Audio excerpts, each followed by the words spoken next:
Olá, tudo bem? Eu sou o professor Alexandre Ogata. Sejam todos muito bem-vindos a essa nossa live de revisão final. Estaremos juntos revisando os conceitos do direito tributário e também sobre as peças para preparação da nossa prova para a segunda fase da OAB.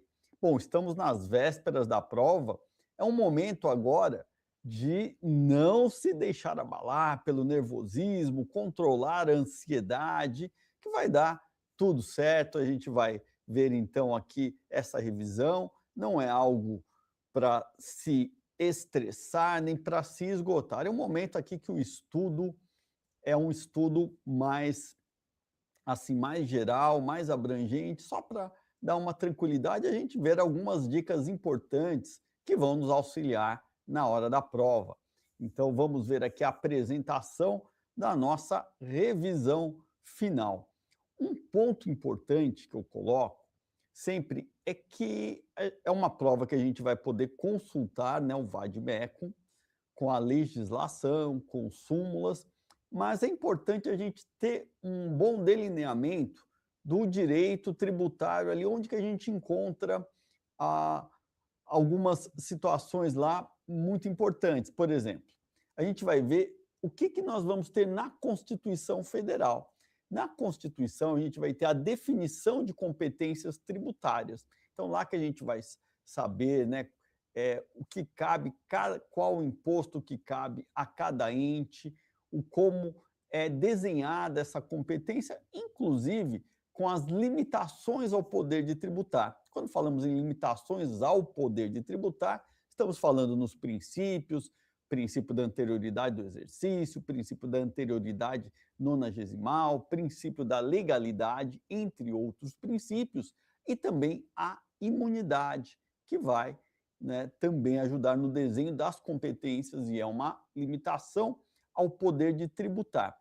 E quando se fala também nos impostos, a Constituição ela vai traçar já linhas gerais sobre os impostos, embora veremos, né, que cabe à lei complementar definir fato gerador, base de cálculo e contribuintes, mas a própria Constituição já nos delineia muito sobre eles e também repartição das receitas tributárias. Agora, quando se fala em lei complementar, a lei complementar ela vai ter alguns papéis principais, que são dispor sobre conflitos de competência em matéria tributária entre a União, os estados, o Distrito Federal e os municípios, regular as limitações constitucionais ao poder de tributar, por exemplo, no caso das imunidades, vai ser a lei complementar que vai regular algumas dessas limitações, né? Estabelecer normas gerais em matéria de legislação tributária, por exemplo, definição de tributos e suas espécies, e em relação aos impostos discriminados na Constituição, a dos respectivos fatos geradores, base de cálculo e contribuintes, obrigação, lançamento, crédito, prescrição e decadência tributária. A nossa principal lei geral, né, de direito tributário, que vai ter essa característica aqui constitucional, é o Código Tributário Nacional. É a Lei 5.172 de 66, embora ele tenha sido aprovado como uma lei ordinária, ele foi recepcionado pela Constituição Federal com status de lei complementar. Ela é a principal lei de normas gerais. No entanto, quando se tratar, por exemplo, de alguns tributos, nós vamos ter leis complementares específicas. Não todos, a maioria a gente vai encontrar no CTN, mas o ICMS ele vai estar na Lei Complementar 87 de 96. Quando se tratar de ISS, a Lei Complementar 116 de 2003. Mas, tirando esses poucos casos, a gente vai buscar o que for matéria de lei complementar lá no CTN. Precisa discorrer, né, sobre alguma situação de norma geral, nós vamos lá para o CTN. Tá? E a lei, o que cabe à lei que muitas vezes nós vamos encontrar na lei? para instituir tributos e a sua extinção, majoração de tributos ou redução, definição do fato gerador da obrigação tributária principal e do sujeito passivo, fixação de alíquota do tributo e da base de cálculo, a cominação de penalidades a ações ou omissões contrárias a seus dispositivos ou para outras infrações nela definidas. As hipóteses de exclusão, suspensão e extinção de créditos tributários ou dispensa ou redução de penalidades. Na verdade, a gente pode resumir assim. No direito tributário, tudo tem que estar especificado na lei. Está tudo na lei, exceto 3 situações aqui que se permite que um ato infralegal, por exemplo, um decreto, possa disciplinar, que é basicamente atualização monetária, prazo de pagamento e estabelecimento de obrigações acessórias. Então, na hora de, por exemplo, a Receita Federal estabelecer a obrigação de uma declaração, pode ser por uma norma da Receita Federal, que vai ser uma portaria, uma instrução normativa, um ato infralegal, em suma. Tá? Então, aqui, através disso, a gente tendo esse desenho das normas em direito tributário, onde encontrar cada norma, isso vai ser muito útil, tanto na hora de definir as teses de direito na peça profissional. Lógico que a gente vai nos recorrer muitas vezes também da jurisprudência, né? A jurisprudência consolidada, aquela sumulada lá do STF e do STJ, mas em muitos casos a gente consegue já ir bem direcionado para o texto correto, né? Para a lei correta, e aí a gente vai usar, né, o índice, precisa usar bem o índice lá do VADMECUM para se localizar. E também nas questões, né? As questões dissertativas, né, que são 4 questões, que são na prova, a gente vai ser útil esse conhecimento. É importante também saber as competências de cada ente em relação aos tributos. Essas competências estão dispostas lá na Constituição, mas aqui eu já fiz um resumo para a gente saber. Ó. Então, quando se fala na União, a União tem competência para instituir imposto de renda, o imposto de produtos industrializados, IPI, imposto de importação, imposto de exportação, IOF, né, que é o imposto sobre operações financeiras, na verdade, imposto sobre operações de crédito, câmbio e seguros, e operações lá relativas a valores mobiliários, o ITR, né, Imposto Territorial Rural, também PIS, PASEP, COFINS, contribuições previdenciárias, contribuição social sobre o lucro líquido, contribuições de intervenção econômica, são as chamadas CID, por exemplo, CID combustíveis, e taxas e contribuições de melhoria. Taxas e contribuições de melhoria, na verdade, é uma competência, né, que vai ser comum às 3 esferas, tanto à União como aos estados e Distrito Federal e também aos municípios. E não esqueçamos, tá, da reforma tributária. Com a reforma tributária, nós vamos ter como competência da União o chamado imposto seletivo, alguns chamam de imposto do pecado, mas é o imposto sobre produção, extração, comercialização ou importação de bens e serviços prejudiciais à saúde ou ao meio ambiente, nos termos de lei complementar. E também a chamada CBS, né, que vai englobar o que era o PIS e a COFINS, mas vai ter agora a contribuição social sobre bens e serviços nos termos de lei complementar, é a chamada CBS, que vai formar junto com o IBS, Imposto sobre Bens e Serviços, de competência compartilhada entre Estados, Distrito Federal e municípios, vão formar o nosso IVA, que é um Imposto sobre Valor Agregado que é amplamente adotado no mundo, né, nas principais economias, boa parte usa um IVA, e o Brasil também, na reforma tributária, fez isso. Bom, agora os tributos de competência dos estados e do Distrito Federal. É o ICMS, o IPVA, o ITCMD, eles também têm taxas e contribuições de melhoria. Já os municípios e o Distrito Federal, lembrando, o Distrito Federal não é dividido em municípios, então ele tem os tributos tanto de competência estadual como os tributos de competência municipal. Então, lá, municípios e Distrito Federal tem o ISS, né, também chamado de ISQN, né, Imposto sobre Serviços de Qualquer Natureza, o IPTU, o ITBI e a chamada contribuição de iluminação pública, que na reforma tributária ela foi ampliada. Ela passa a ser agora uma contribuição para o custeio, a expansão e a melhoria do serviço de iluminação pública e de sistemas de monitoramento para segurança e preservação de logradouros públicos. Ela teve uma encorpada aqui.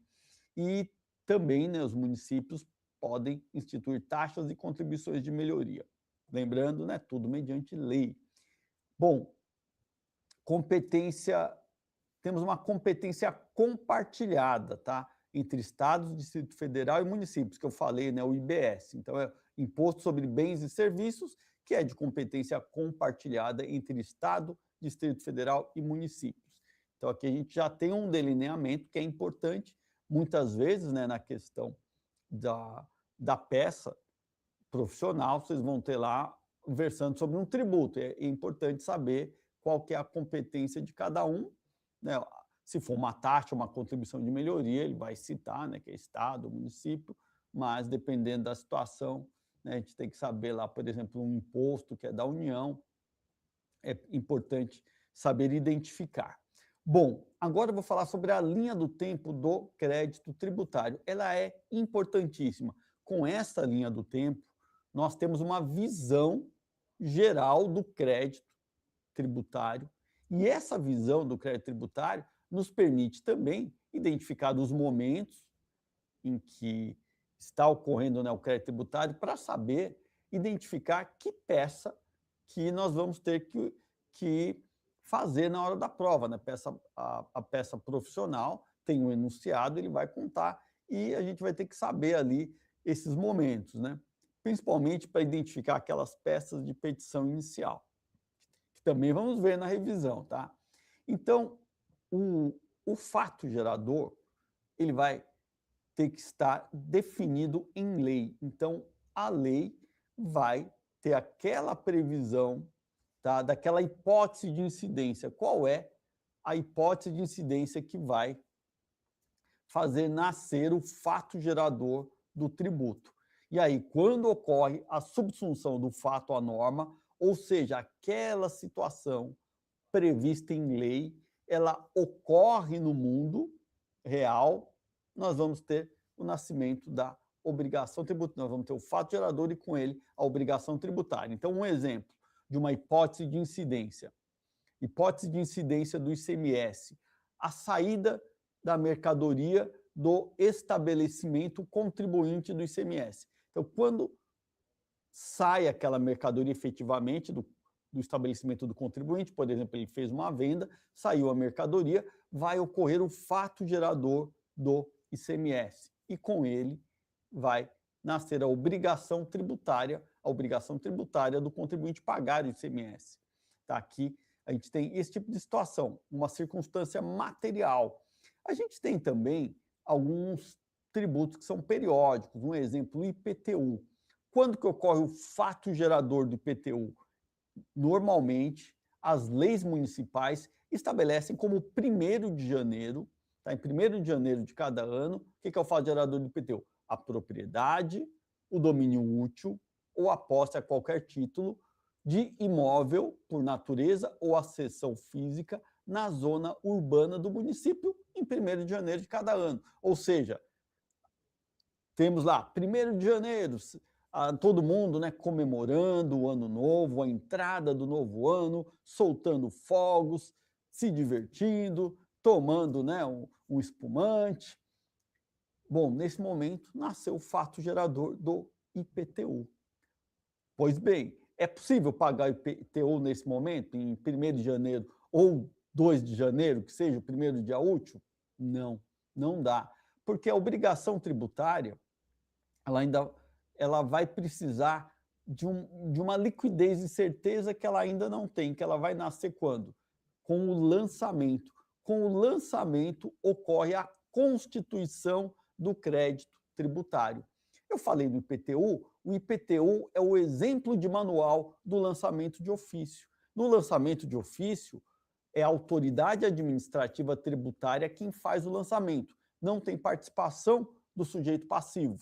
O sujeito passivo pode ser o contribuinte ou responsável, não tem participação dele, é só a autoridade administrativa que faz. A Fazenda faz o lançamento, o município tem um cadastro imobiliário com todos os imóveis, o tamanho dos terrenos, a área construída, e a partir disso ele faz o lançamento, é o lançamento de ofício. O mais comum, tá, hoje no Brasil é o lançamento por homologação. O que é o lançamento por homologação?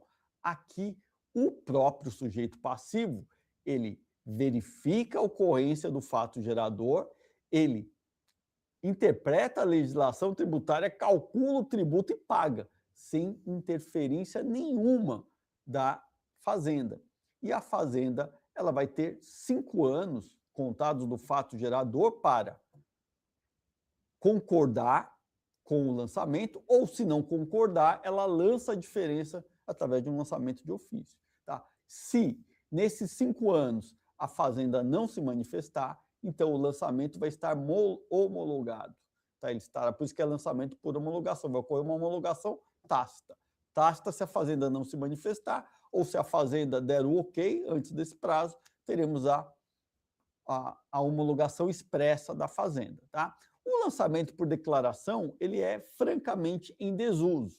Tá? O que é o lançamento por declaração? É quando o sujeito passivo ele informa para o fisco a matéria de fato, e aí o fisco aplica o direito e faz o lançamento e notifica o sujeito passivo para pagar. Ele é francamente em desuso, tá? Ele não é pouco usado hoje, então, na prática, eu não consigo dar um exemplo disso, que ocorra de fato, mas seria o seguinte, ó, um tributo que, em alguns casos, era comum anteriormente ter o lançamento por declaração, mas hoje nem é tão comum assim, seria, por exemplo, lá o ITBI ou o ITCMD. Mas vamos pensar no ITBI.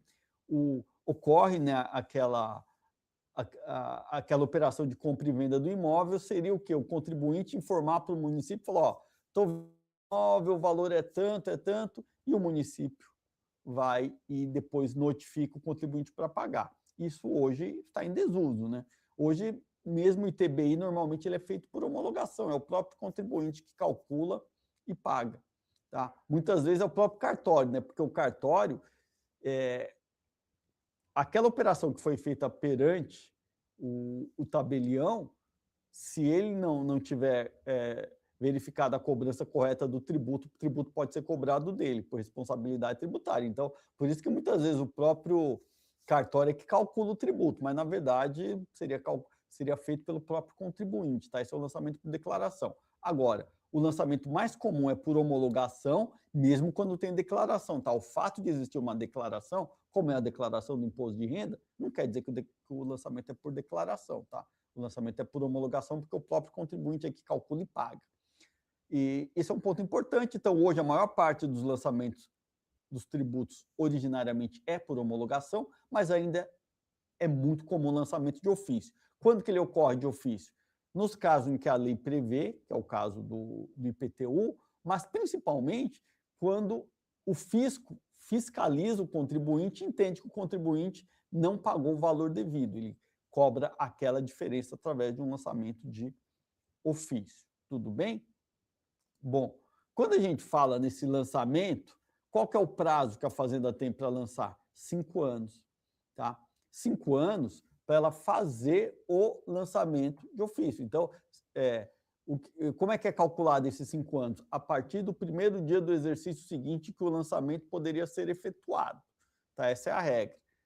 Agora, só não confunda quando é lançamento por homologação, que o lançamento por homologação, a Fazenda tem 5 anos para homologar contado do fato gerador, mas para isso o contribuinte tem que ter pago, porque no lançamento por homologação, caso o contribuinte não pagou nada, aí não tem o que homologar.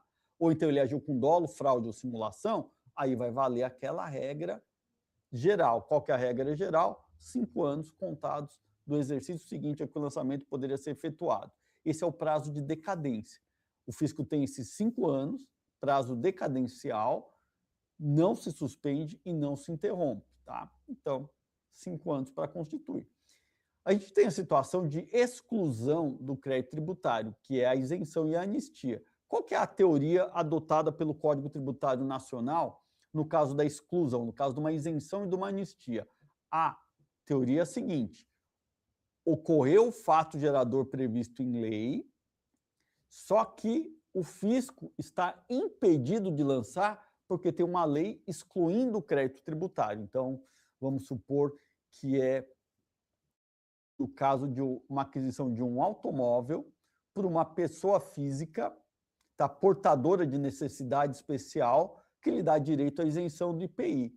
Então, ele compra o automóvel sai da fábrica para ele, para o contribuinte, quer dizer, nesse caso lá, esse PCD, portador de necessidades especiais, mas ocorreu o fato gerador na saída do veículo da fábrica, mas acontece que a lei impede o lançamento, então ele está abrangido pela isenção. Isenção à dispensa legal, por lei, do pagamento do tributo, tá? Não confunda com imunidade. Imunidade, ele tira da competência e é a própria lei que impede, a própria lei não, desculpa, a própria Constituição Federal impede a cobrança do tributo, no caso da imunidade, tá? A imunidade seria o caso de uma imunidade ao IPTU de um templo religioso.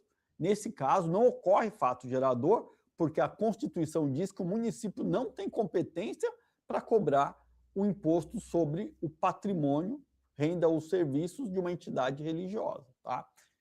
E a anistia, ela é dispensa de pagamento de penalidade pela lei. A lei é que dispensa, tá? Que é a exclusão. Ocorre, então, houve o lançamento do tributo, a princípio, então, o contribuinte vai receber a notificação do lançamento. Por exemplo, vai vir a notificação assim, ele tem 30 dias, né, um exemplo, tá? Os 30 dias, né? Não necessariamente é 30 dias, mas exemplificando, 30 dias para pagar ou impugnar. Se ele pagar, o tributo vai estar extinto pelo pagamento.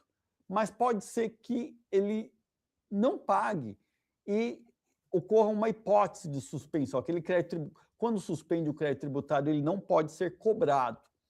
E temos 6 hipóteses de isenção, de suspensão.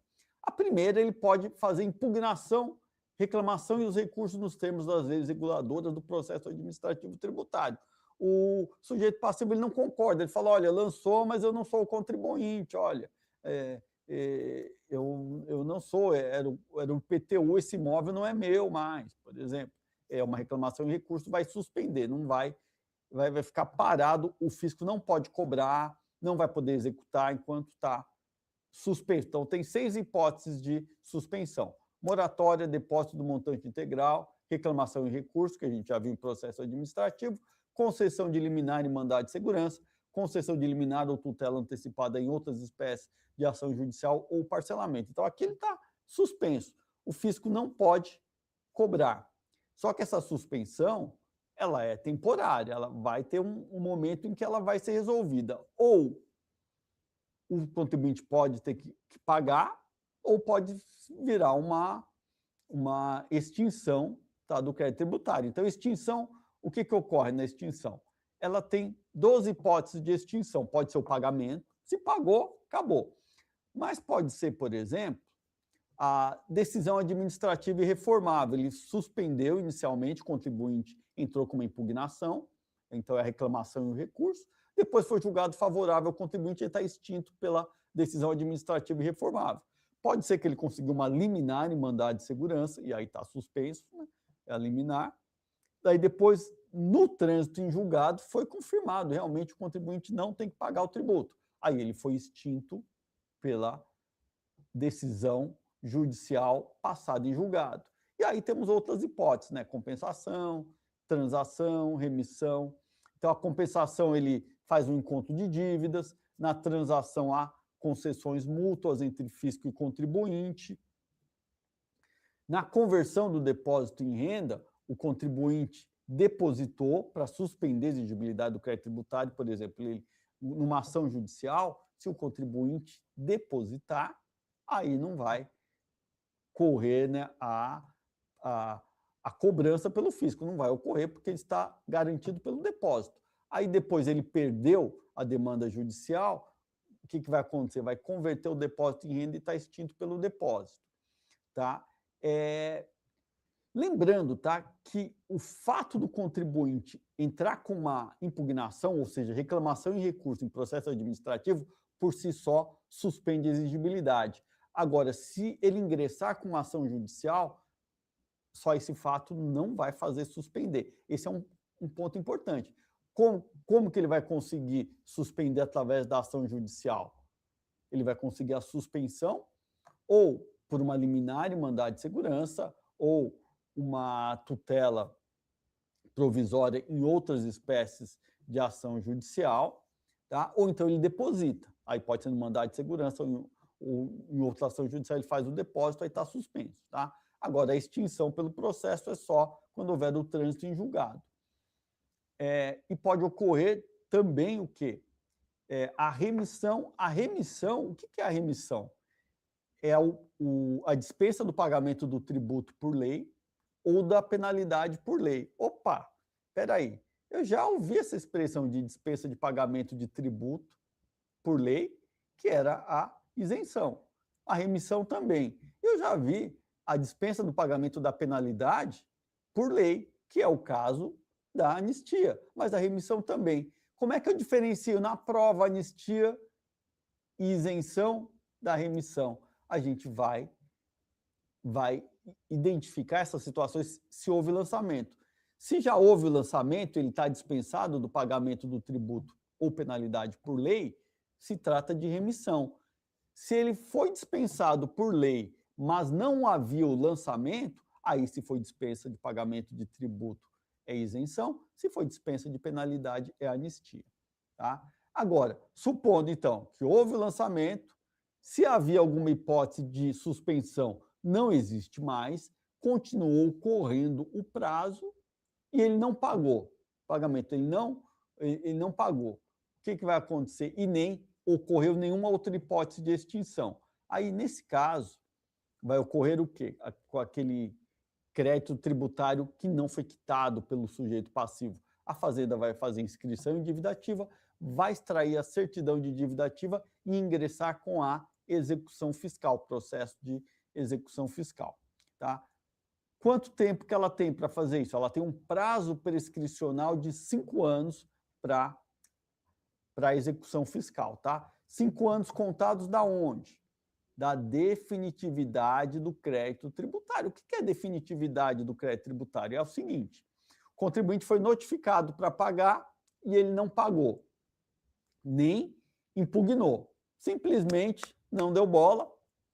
Aí, nesse caso, a partir do prazo de vencimento do tributo, que ele não pagou nem impugnou, é definitivo, a Fazenda tem 5 anos para entrar com a execução fiscal, para promover a execução fiscal, para ocorrer essa execução. Bom, não, ele contestou, ele impugnou. Bom, aí vai ser o quê? Vai ser definitivo quando? Quando ele, sujeito passivo, for cientificado da decisão final administrativa cobrando o tributo dele, falando, não, você deve pagar, e aí ele foi cientificado, tinha que pagar e não pagou. Aí, 5 anos contados para fazer a execução fiscal. Bom, esse prazo de prescrição, a gente viu que decadência não suspende e não interrompe. E o caso da prescrição, ela pode ser suspensa ou pode ser interrompida. Na interrupção, quando o prazo voltar a correr da prescrição, ele volta zerado. Então, seria, por exemplo, quando o juiz dá um despacho ordenando a citação fiscal. Ali, zera o prazo. Tá? Ali vai zerar o prazo, é interrompido. Por exemplo, o contribuinte ele admite, ainda que extrajudicialmente, que ele deve. Por exemplo, quando ele pede o parcelamento. Aí está zerado o prazo, quando voltar a correr, volta do zero. Essa é a interrupção da prescrição. Também, a doutrina entende que a suspensão da exigibilidade do crédito tributário, ou seja, suspensão, quando ocorre suspensão da exigibilidade, ocorre também a suspensão da prescrição. Por quê? Na suspensão, nessas 6 hipóteses de suspensão da exigibilidade, o fisco não pode cobrar. Se o fisco não pode cobrar, então não pode correr a prescrição também, porque a prescrição o que é? Você está punindo a inércia do credor, a inércia do fisco. Se ele não pode cobrar, ele não está inerte, ele está amarrado, né? Então, nesse caso, também entende-se o quê? Que quando ocorre a suspensão da exigibilidade do crédito tributário, ocorre também a suspensão da prescrição. Bom, esse é o quadro geral que a gente tem, a linha do tempo do crédito tributário, tá? É importante saber dessa linha do tempo para a gente verificar as questões, a gente vai, através dela, ter uma boa noção do que está acontecendo. E também, na hora da peça, aqui, para a gente ver as peças de petição inicial, nós vamos precisar saber desses momentos, né? Se ocorreu o lançamento, se ocorreu a citação em execução fiscal. Se foi nesses momentos, a gente vai ter uma de petição inicial. Agora, se já ocorreu a decisão judicial, na hora da peça você olha lá, não, já tivemos uma decisão, aí seria recurso, né? Aí é outro caso. Mas aqui, se não houve ainda decisão judicial, não vai haver recurso. A gente vai ver em que fase está quando o advogado é chamado a intervir, né? Que na questão, né, na peça profissional, é sempre você, como advogado, né, procurado pelo cliente, em que momento vai haver essa intervenção, vai haver, né, se vai buscar o socorro do judiciário. A gente vai ter que identificar em que momento está. Se foi antes do lançamento, é o momento 1. Se ocorreu o lançamento, mas não houve ainda a citação em execução fiscal, é o momento 2. E se já ocorreu a citação fiscal, dali para frente, é o momento 3. Então, no momento 1, que é antes do lançamento, o sujeito passivo, né, o seu cliente, ainda não está sendo cobrado. Aí nós vamos ter o quê? Ou é uma ação declaratória, então, normalmente, na prova, ação declaratória seria para ação declaratória de inexistência de relação jurídico-tributária, para dizer que ele não deve pagar aquele tributo, ou pode ser um mandado de segurança preventivo. Por quê? Já se preso. Por que é passível ação declaratória e mandado de segurança preventivo? Porque, uma vez previsto em lei, a autoridade administrativa é obrigada a lançar e cobrar. Mesmo aquela lei, né, que se é considerada inconstitucional, se vai ingressar na justiça pela inconstitucionalidade da lei, para a administração pública tem o quê? Tem a presunção de legalidade, enquanto não declarada inconstitucionalidade pelo judiciário, tem a presunção de legalidade, ele vai cobrar. Então, a ação declaratória vai ser, ou mandado de segurança preventivo vai ocorrer antes do lançamento, que visa o quê? Evitar que o cliente tenha que pagar o tributo. Como que eu vou escolher um e outro? Pelas características, tá? Só vai poder escolher um. Qual que é a característica? Se vai ser exigido dilação probatória, produção de provas, aí tem que ser declaratório, porque o mandado de segurança não admite dilação probatória, não possibilita essa dilação probatória. É um ponto. Outro ponto, mandado de segurança, com mandado de segurança não é possível a cobrança de honorários de sucumbência. Então, se na prova falou, o contribuinte não quer o risco de honorários sucumbenciais, é mandado de segurança, porque a ação declaratória permite a condenação em honorários. Tá? É um outro ponto que a gente vai ver. Bom, o mandado de segurança é mais célere, também a gente pode ver, mas ele é mais célere por quê? Porque não admite dilação probatória, ele tem preferência no julgamento, e o mandado de segurança também, assim, além de não admitir a dilação probatória, ele não admite o honorários sucumbenciais. Bom, pois bem, assim que a gente vai escolher entre a ação declaratória ou mandado de segurança preventivo. Bom, já houve o lançamento, não houve ainda a citação em execução fiscal e o cliente não quer pagar o tributo, né? Ele entende que há uma ilegalidade, alguma inconstitucionalidade. Quais são as ações possíveis? As ações possíveis são a ação anulatória ou mandado de segurança repressivo. Como é que a gente vai escolher entre um e outro? De novo, mandado de segurança não admite dilação probatória e mandado de segurança não vai haver a possibilidade de ônus sucumbenciais. Então, a gente vai ver através disso se escolhe a anulatória ou mandado de segurança. A anulatória permite a condenação em honorários de sucumbência e permite ampla dilação probatória. Um outro ponto no mandado de segurança repressivo é que ele tem um prazo para ser impetrado, né? O prazo de 120 dias contados da ciência do ato coator. Então, também na prova, se já passou os 120 dias da ciência por exemplo, do lançamento, que está sendo contestado, já for mais de 120 dias, não cabe mandado de segurança repressivo, vai ser ação anulatória. Assim que a gente vai ver. Já a ação de repetição de indébito, o que é? É quando o contribuinte, que vai ser o cliente, né, já pagou o tributo, mas ele quer a restituição do valor que ele pagou, que ele entende que pagou a mais. Tá? Ação de consignação em pagamento. Ele está tendo uma dificuldade para pagar, por exemplo, o fisco está cobrando o IPTU junto com a taxa ou junto com uma penalidade tributária, e o contribuinte só quer pagar o IPTU e ele quer discutir a taxa, mas não consegue só pagar o IPTU. Aí ele vai ingressar com uma ação de consignação em pagamento. Ou temos dois fiscos cobrando o mesmo tributo em relação ao mesmo fato gerador. Exemplo, dois municípios cobrando o mesmo contribuinte na mesma propriedade do IPTU, porque ambos entendem que aquela propriedade na zona urbana está no limite do respectivo município. Os dois municípios estão entendendo que aquela área pertence a ele, aí ele vai ser cobrado de dois municípios. Obviamente, ele não vai querer pagar os dois, né? Uma solução possível seria ação de consignação em pagamento, que é isso que poderia aparecer na prova. A gente tem uma outra ação, que eu mostro aqui, uma possibilidade, nunca caiu em prova, mas é a ação declaratória acumulada com repetição de indébito. Aqui a gente vai ter, qual que vai ser a intenção aqui? A gente vai buscar provimento judicial para duas situações. Em relação ao passado, então já se pagou a mais, o contribuinte quer receber de volta. E ele quer também uma declaração em relação ao futuro para que ele não tenha que pagar. Por exemplo, ele está sendo cobrado do IPI em uma determinada operação que ele entende que não é industrialização, ele quer discutir judicialmente. Bom, se ele ingressar só com a repetição de débito, ele recebe, e o judiciário, né, e ele reconhecer essa situação, que era indevido o IPI, ele vai receber de volta o que ele pagou a mais. Só que o que ocorre dali para frente, a Receita Federal pode continuar cobrando o IPI dele.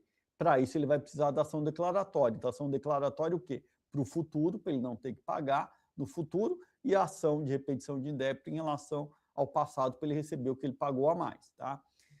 Bom, ocorreu a citação fiscal, a citação em execução fiscal. Aí, nesse caso, vai ser cabível ou embargos à execução ou a exceção de pré-executividade. Como é que a gente escolhe uma e outra? A ação por excelência é os embargos à execução, porque admite dilação probatória, só que ele tem que garantir o juízo, tá? Vai ter que ter essa garantia, e também ele tem um prazo de 30 dias contados ou da intimação da penhora, ou do depósito, ou da comprovação nos autos da fiança ou seguro bancário. Passou o prazo de 30 dias, não cabe embargos à execução, então vai ser exceção de pré-executividade. Ele não tem como garantir, não tem como oferecer garantia, ele não tem recurso para isso. Então, pode ser exceção de pré-executividade. Exceção de pré-executividade, ela é uma petição, tá, no próprio processo da execução fiscal, mas ela não possibilita dilação probatória. Tem que ser para casos de ordem pública, a prova já é pré-constituída. O que seriam esses casos de ordem pública aqui que caberia exceção de pré-executividade? Por exemplo, o sujeito passivo foi indicado incorretamente, ele fala, olha, eu não teria que pagar, eu não sou sujeito passivo dessa obrigação, eu tenho isenção, anistia, isenção, por exemplo, imunidade, ou então ele alega o quê? Que houve a prescrição, ou houve a decadência, então vai ter que ter uma prova pré-constituída aqui. Tá? Então, aqui a gente já identifica qual é a ação através dessa linha do tempo. Agora, passou isso, na verdade, houve o quê? Já houve decisão judicial, aí a peça vai ser um recurso. Qual que é o tipo do recurso? Aqui, bom, os principais que a gente vai ver na prova mesmo, que deve cair, ou é agravo de instrumento ou apelação. Então, todos eles são recursos contra a decisão de primeira instância. Tá? Só que, se foi uma decisão interlocutória, é o agravo de instrumento. Se foi uma sentença, é a apelação. Bom, como é que a gente diferencia decisão interlocutória da sentença? Bom, são decisões de primeira instância, mas na sentença vai ocorrer o quê? Vai ocorrer, já vai encerrar a atuação no primeiro grau. Tá? Então, aqui foi definido já no primeiro grau, no caso da sentença. Já no caso da decisão interlocutória, ela teve uma decisão, mas ela não põe fim ao processo na primeira instância. Seria, por exemplo, um julgamento de uma liminar. Tá? Uma liminar ainda não julgou, né, o mérito, mas lembrando, tá? A sentença, para ser sentença, ela põe fim, tá, à atuação da primeira instância. Não importa se houve julgamento do mérito ou não, né? Mesmo, mas já terminou lá na primeira instância sem julgamento de mérito, é sentença, tá? Independe disso. Um exemplo também para a gente entender o que é terminar, já exaurir na primeira instância. Vamos pensar na exceção de pré-executividade, que é só uma petição nos autos. Se a petição de pré-executividade ela é deferida, o que acontece? O processo termina ali, ele entende que a execução acaba, né? A exceção de pré-executividade foi acolhida, foi deferida, o juízo de primeiro grau na execução entendeu, por exemplo, que houve a decadência do crédito tributário, não poderia ser cobrado. Ali, para se combater essa decisão, que é uma sentença, seria a apelação. Agora, de outra forma, se o juízo de primeiro grau indeferiu a exceção de pré-executividade, ele falou, não, ele não acolheu os argumentos do cliente, e aí no primeiro grau, então, vai encerrar? Não, porque vai continuar o quê? A execução lá no primeiro grau, né? Então, a exceção de pré-executividade foi indeferida, o processo de execução continua. Então, ela é uma decisão interlocutória. Você, como advogado do cliente, o recurso passível seria o agravo de instrumento, tá? E aí tem outros recursos que a gente coloca, é bom saber, né, caso caia na prova, mas uma decisão monocrática de relator, que vai ser proferida pelo desembargador no Tribunal de Justiça ou no Tribunal Regional Federal. O recurso seria o agravo interno. Um acórdão, quando é proferido pelo colegiado, seja no Tribunal de Justiça, seja no Tribunal Regional Federal. O acórdão, então, o recurso passível seria o recurso especial ao STJ ou o recurso extraordinário ao STF. E um caso especial aqui que é o ROC, Recurso Ordinário Constitucional.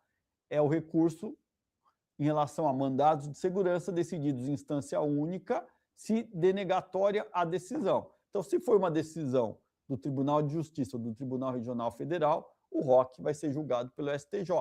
E se foi essa decisão em instância única, denegatória de mandado de segurança, se for por um tribunal superior, o ROC vai ser julgado pelo STF. Agora, só para lembrar, então, a estrutura básica da petição inicial. Aqui é só para a gente lembrar qual que é o roteiro, tá? Vai ter que ser feitas as adaptações, né, dependendo do tipo da ação, tá? De petição inicial, algumas vão ter algumas diferenças, mas, no geral, vai ser essa estrutura básica, tá? O endereçamento, vai lá para o...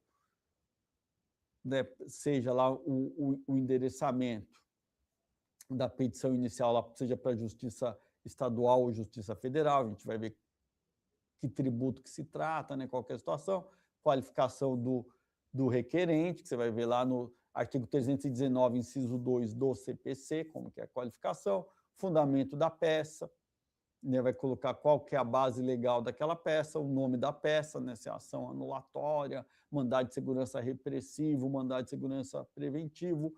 Vamos ver a qualificação do requerido, que, em geral, vai ser União, Estado, Distrito Federal ou município, né, conforme conste no enunciado. Lembrando, mandado de segurança vai ser autoridade coatora, pode ser o quê? Por exemplo, o delegado da Receita Federal no município X, pode ser o delegado tributário, pode ser o secretário municipal, se for mandado de segurança em relação à autoridade coatora. Tá? Os fatos, você vai fazer lá uma descrição do que está no enunciado, né, de forma resumida. O cabimento, você vai ter o fundamento da peça, aí você vai discorrer, né, ali rapidamente, né, porque que aquela peça é cabível com base no que se apontou, né, como fundamento dela. O direito, aqui é a tese de direito, né? Aqui você vai mostrar lá o direito material, né? O porquê. E os pedidos, né? Que você vai pedir, aí conforme a peça, né? Que você vai ter o pedido, né? E aí, depois, valor da causa, só quando tiver o valor, né? Já mostrar lá no enunciado. Local, data, advogado, OAB, vai ser de forma genérica. Importante, não invente nada. O que você vai colocar lá, valor da causa, é porque tem no enunciado. Se não tem, 3 pontinhos. Local, data, advogado e OAB, normalmente não vai ter, né, no enunciado. Então, você vai colocar genericamente 3 pontinhos. Estrutura básica da peça, recurso de apelação. Lembrando que o recurso de apelação ele vai ter 2 folhas. A folha de rosto, que é a petição de interposição, que é endereçado para o juízo aquo, o juízo que julgou. Então, em regra, né, vai ser o quê? O juiz de primeiro grau lá da vara estadual, né, seja a cível, vara da fazenda, vara única, ou o juiz federal, né, da vara federal, indicação do número do processo, qualificação do apelante, o fundamento da peça é o artigo 1009 do CPC, nome da peça, recurso de apelação, qualificação do apelado, e o pedido, basicamente, intimação para contra-razões do apelado e remessa do auto ao tribunal, dos autos ao tribunal, local, data, advogado, OAB. Depois vai ter uma segunda folha, que é a folha das razões, petição de razões, que é endereçamento para o juízo ad quem, que é o juízo que vai julgar, no caso, o tribunal, né? Então, você vai endereçar lá para o presidente do tribunal, seja o Tribunal de Justiça, seja o Tribunal Regional Federal, indicação do número do processo, vai ter que ter o cabimento, tempestividade, o preparo, a legitimidade, os fatos, né, que vai descrever conforme enunciado, razões de reforma, que é a tese de direito, efeito suspensivo, se for o caso, nem sempre é necessário, né, pedir o efeito suspensivo, e os pedidos, né, que vai ser concessão de efeito suspensivo quando for o caso.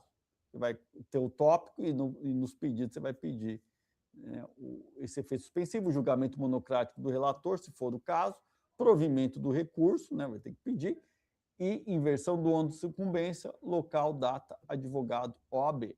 Então, lembrando que a apelação tem 2 folhas, né, que a gente chama a folha de interposição e a folha de razões.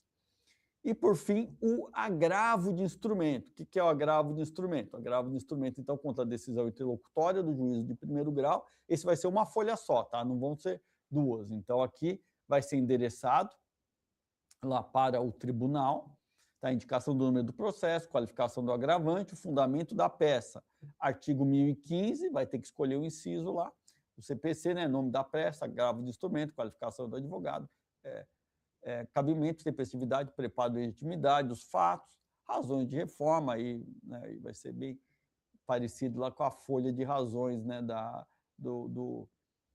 apelação, efeito suspensivo, que em regra vai se pedir, pedidos, concessão de tutela, efeito suspensivo, julgamento monocrático pelo relator, se for o caso, provimento do recurso, intimação para contra-razões, local, data, advogado, OAB. Sempre lembrando, né, genérico aqui na peça, tá?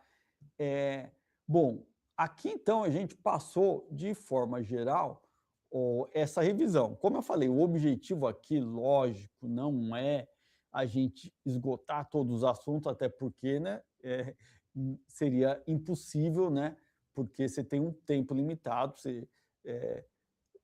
a gente vem estudando, né, um ciclo de estudos desse demora, né, um tempinho, né, mais de um mês, né, um conhecimento acumulado que foi sendo desenvolvido, e aqui é para a gente dar aquela tranquilizada, né, fazer aquela revisão dos pontos mais importantes, é mais ou menos o quê? Um mapa do caminho, né, mas a gente vai ter um conhecimento já desenvolvido e consolidado ao longo desse tempo de preparação, mas aqui nessa revisão a gente vê aspectos gerais para a gente ir com mais tranquilidade na prova. Estamos, né, nas vésperas da prova. Como eu disse, é bom agora segurar a ansiedade. Tem gente que gosta de estudar até as vésperas, não é o mais indicado, mas confesso que eu já fiz isso muito na vida. O mais indicado, né, relaxar agora no dia anterior da prova, procurar descansar bastante, procurar, né, aquela alimentação leve, nada de exagerar, né, nada de exagerar em comida, nada de exagerar em bebida. É hora do quê? Da gente descansar, fazer uma alimentação equilibrada, leve.